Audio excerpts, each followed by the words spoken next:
Madam Speaker, honorable members, I first would like, on behalf of all honorable members, to congratulate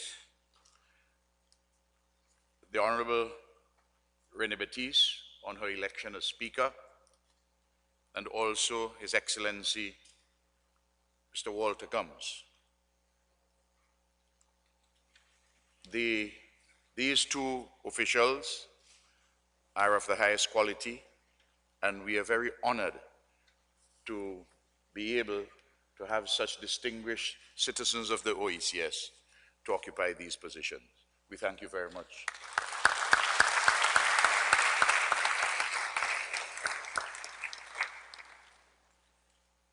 Madam Speaker, I would also like, on behalf of all my colleagues, my honorable colleagues, to express our profound thanks to the government and people of Antigua and Barbuda for making available the Parliament building of Antigua and Barbuda as the host, as an ongoing basis, the base for this OECS Assembly. We are grateful, Mr. Prime Minister,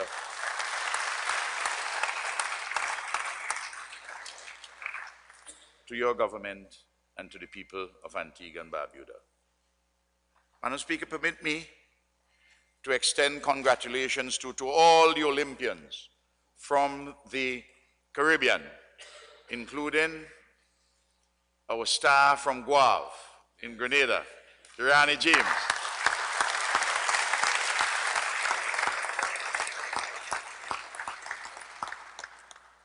When the history of this period is written, it would be noted that a region of a mere 5 million persons stood up at the Olympics, at least moved with their feet and with their hands and their brains to perform such outstanding feats to rival even the greatest superpowers in this world.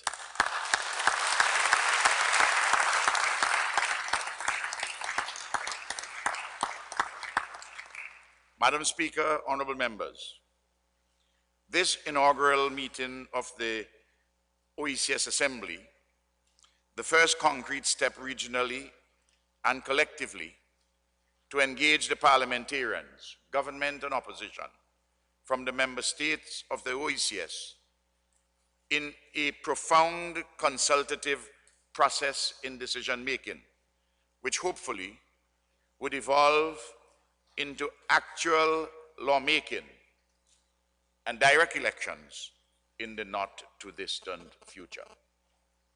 The dream of the titans from the immediate past, V.C. Byrd and George Walter, Robert Llewellyn Bradshaw and Paul Southwell, William Bramble and John Osborne, Edward LeBlanc and Rosie Douglas, George F. Charles and John Compton, T. Albert Marichaux and Morris Bishop, Robert Milton Cato and James F. Mitchell.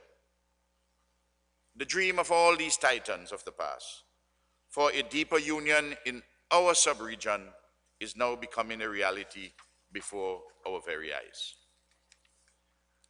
On June the 18th, 1981, the Treaty of Bastille establishing the OECS was signed in the capital city of St. Kitts and Nevis.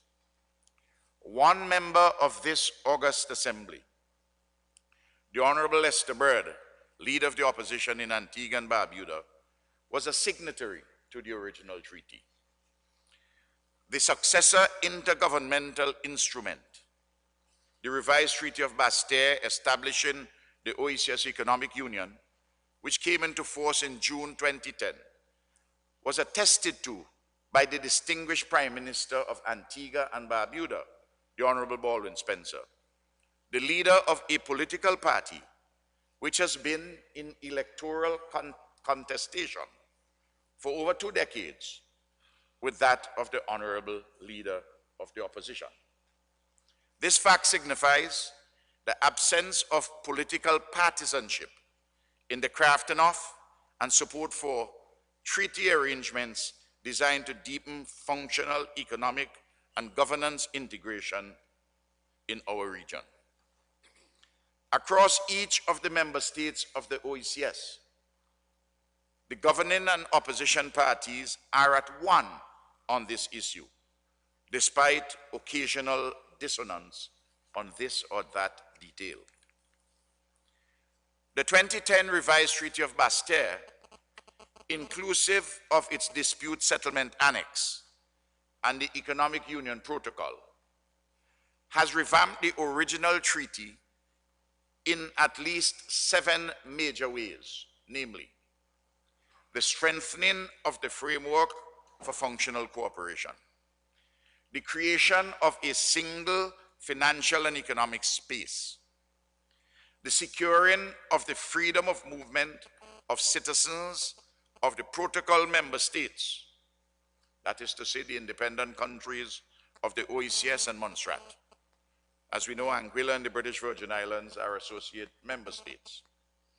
The establishment of the areas of exclusive legislative competence and restrictive legislative competence.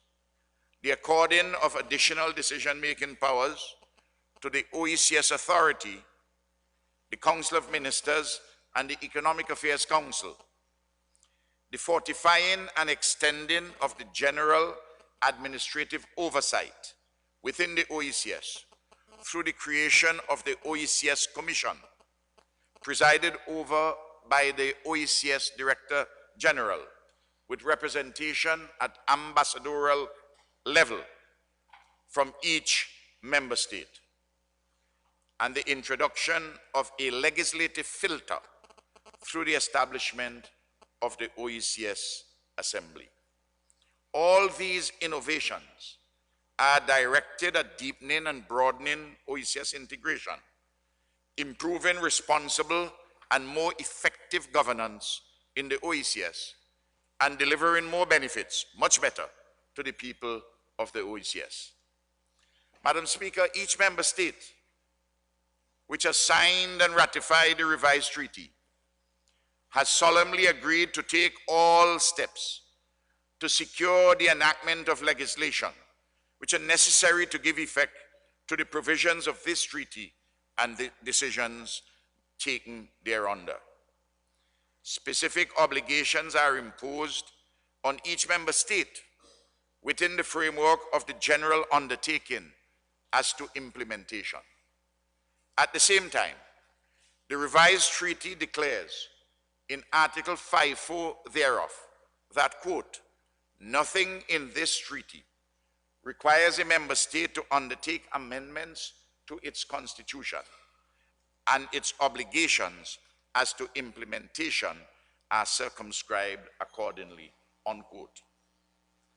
Madam Speaker, honorable members, this OECS Assembly derives its structure and authority from the revised treaty, which I have been advised has been put into statute law domestically by the respective parliaments of each member state. Each member state sends a number of its legislators to this assembly, a specified number, chosen by the legislative body of each member state, from government and opposition parliamentarians, proportionately to represent their constituents.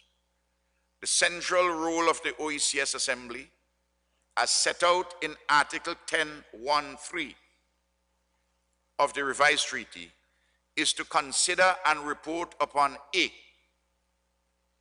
to the OECS Authority on any proposal to enact an act of the OECS and on any other related matter referred to the Assembly by the Authority, and B, to the Council of Ministers in the case of any proposal to make certain regulations which have been referred to the Authority. The matters of relevance, Madam Speaker, which the OECS Assembly may be called upon for consideration and reportage, include specifically the 5 areas of legislative competence of the OECS authority, namely the common market, including the customs union, monetary policy, trade policy, maritime jurisdiction and maritime boundaries, and civil aviation. 3 areas of restrictive legislative competence, namely common commercial policy, environmental policy, and immigration policy, and other areas of sub-regional coordination necessary for a better achievement of the purposes of public policy. Madam Speaker, honorable members, in the latter regard, that is to say, functional cooperation and coordination in several other areas outside of those specified for legislative competence and restrictive legislative competence. We have a whole range of matters in the Economic Union Protocol are likely to be considered and reported upon, not necessarily for any legislative filtering immediately, but certainly for consideration and reportage. And these include trade issues and the free circulation of goods in the economic union, freedom of movement of citizens of the protocol member states within the economic union era, economic transformation, economic growth, employment, and poverty reduction, policies for the various economic sectors and subsectors, fiscal policy, incomes policy, law and order and citizen security, health and education, social security, sports and culture, air and sea transportation, airports and seaports, CARICOM affairs, foreign policy, and international economic relations. As we'd see, honorable members, there is a wide area for us to hold discussions, formulate common policies, in addition to filtering legislatively the acts in the 5 areas specified for the competence of the OECS authority to enact legislation and the 3 other areas of restrictive competence. Madam Speaker, it is to be noted that in relation to 2 specific areas of legislative competence for the OECS authority, that is to say, monetary policy and civil aviation, the competencies are circumscribed as per Article 14.1 of the revised treaty. Thus, in the area of monetary policy, the competence is to be exercised by the OECS authority only on the recommendation of the Monetary Council of the Eastern Caribbean Currency Union. Similarly, in civil aviation, the competence in this category is to be exercised only on the recommendation of the Board of Directors of the Eastern Caribbean Civil Aviation Authority. Article 6 of the revised treaty lists the Eastern Caribbean Central Bank, the Eastern Caribbean Civil Aviation Authority, and the Eastern Caribbean Supreme Court as institutions of the OECS. But it is made absolutely clear that this listing, quote, does not impair any powers or jurisdiction of any of these institutions, unquote. Madam Speaker, honorable members, on the occasion of the formal opening of the 55th meeting of the OECS Authority on June the 10th, 2012, when I assumed the 1-year rotating chairmanship of the authority, I highlighted 5 broad areas of priority on which we ought to work assiduously over the next 10-12 months or so. I reiterate them here. First of all, we all must love and care for the OECS. This sounds simple. The cynical may consider it trite or woolly. Far from it. It is the most important goal or consideration.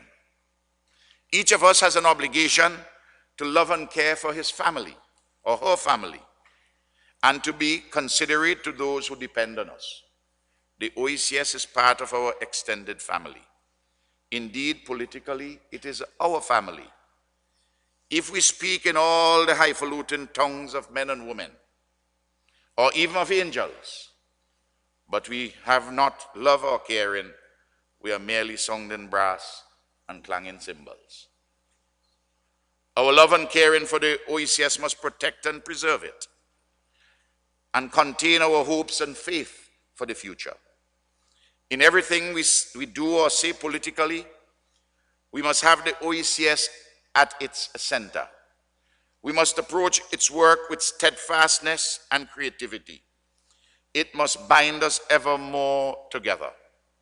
And our governments must make every effort to pay the dues required to the OECS and its organs to survive and thrive. Secondly, over the next year, we must continue the process of consolidating and extending our gains from the OECS and its institutions or mechanisms which deliver value to our people. We must remind ourselves of the value delivered to our people through the OECS. These gains flow especially from our coordinated and integrated work in the free movement of our people, money and banking, the judiciary, civil aviation, education and health, telecommunications, the environment, maritime matters, external trade and foreign policy, national security, poverty reduction, capacity building, and other vital areas of functional cooperation. All of these things which we have been doing, and we will continue to do and do more and do them better.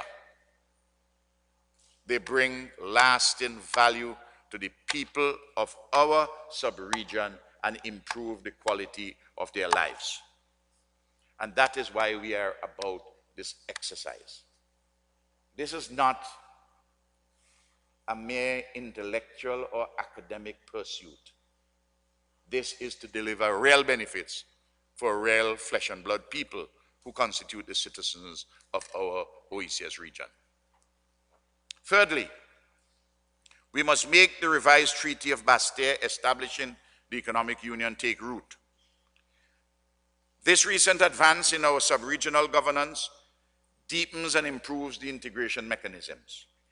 The new institutions such as the Consultative OECS Assembly, the Economic Affairs Council, and the OECS Commission must be placed on a solid footing.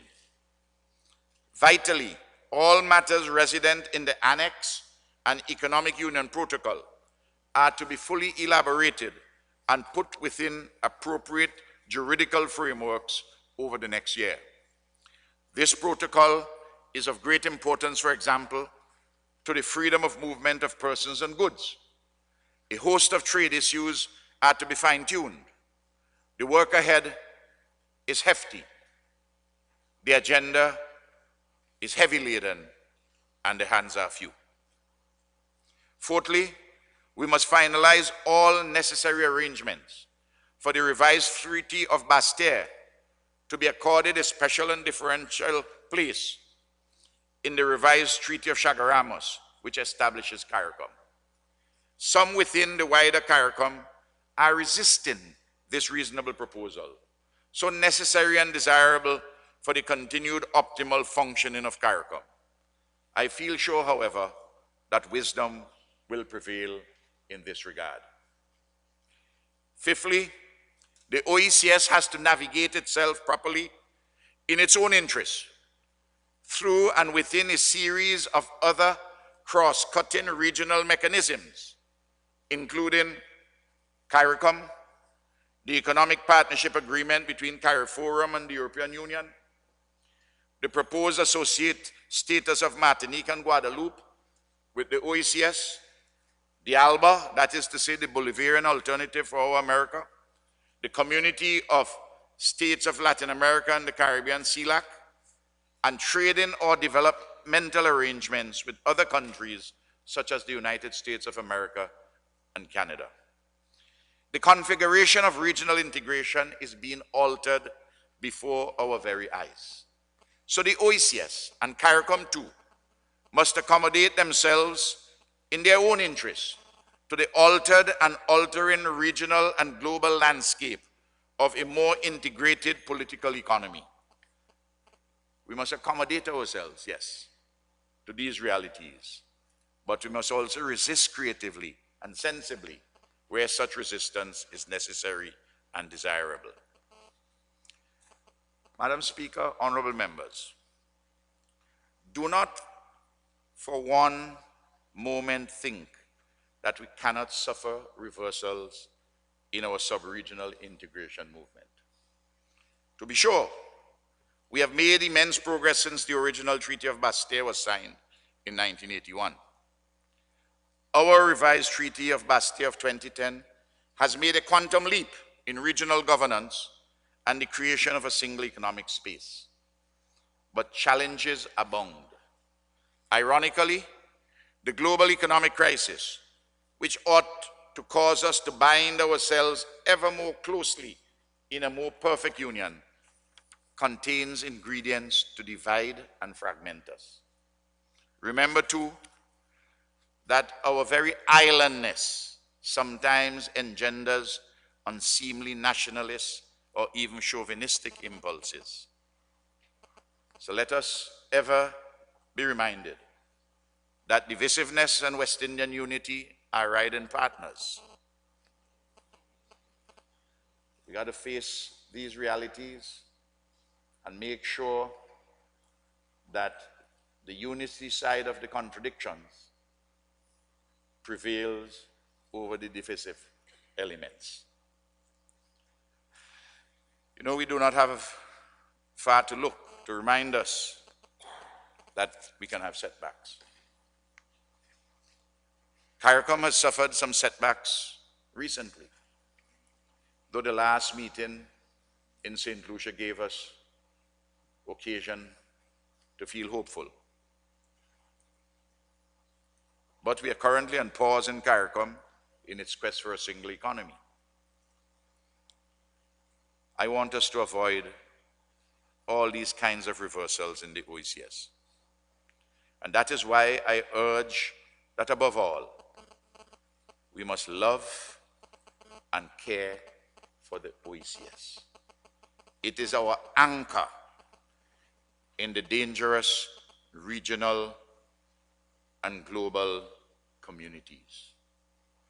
I'm very pleased, Madam Speaker, honorable members, to see so many distinguished representatives of foreign governments here. They do take an interest in what we do. Not only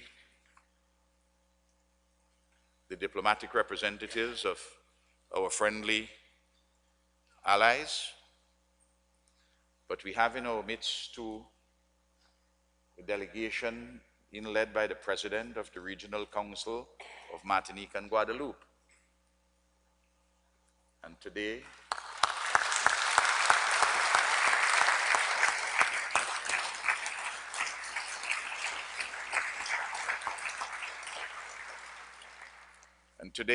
along with the Director General of the OECS, we had a very interesting, very fruitful discussion, mapping the parameters for negotiations between ourselves and Martinique and Guadeloupe in respect of their application for associate membership of the OECS, an application which received the support of the outgoing French administration and the current French administration. We are very grateful.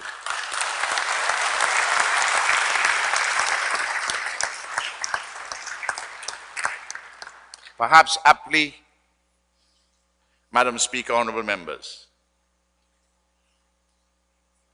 I conclude with the incisive words of a Martinican and Caribbean intellectual and patriot, Edward Glissant, in his fascinating book, Caribbean Discourses, Selected Essays, first published in 1989.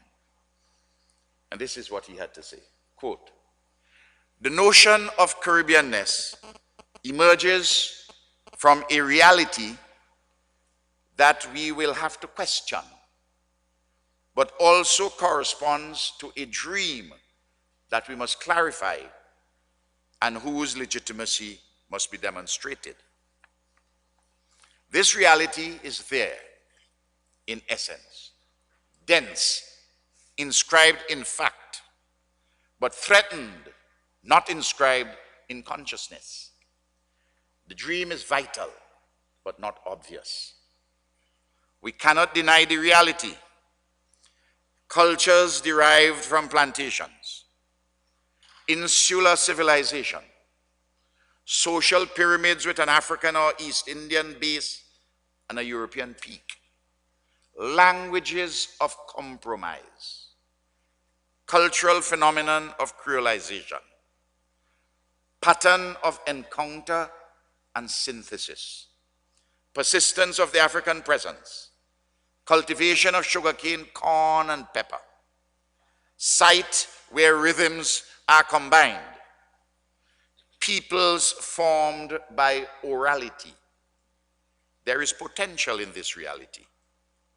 What is missing from the notion of Caribbeanness is the transition from the shared experience to conscious expression. The need to transcend the intellectual pretensions dominated by the learned elite and to be grounded in collective affirmation supported by the activism of the people, unquote. The OECS authority, the OECS as a whole, including this assembly, this OECS is making the dream of oneness become part of our lived reality. Not only a shared experience, but also a conscious expression. The people of our OECS region must now own their integration movement, must love it and care for it in their own interests. I'm obliged, Madam Speaker.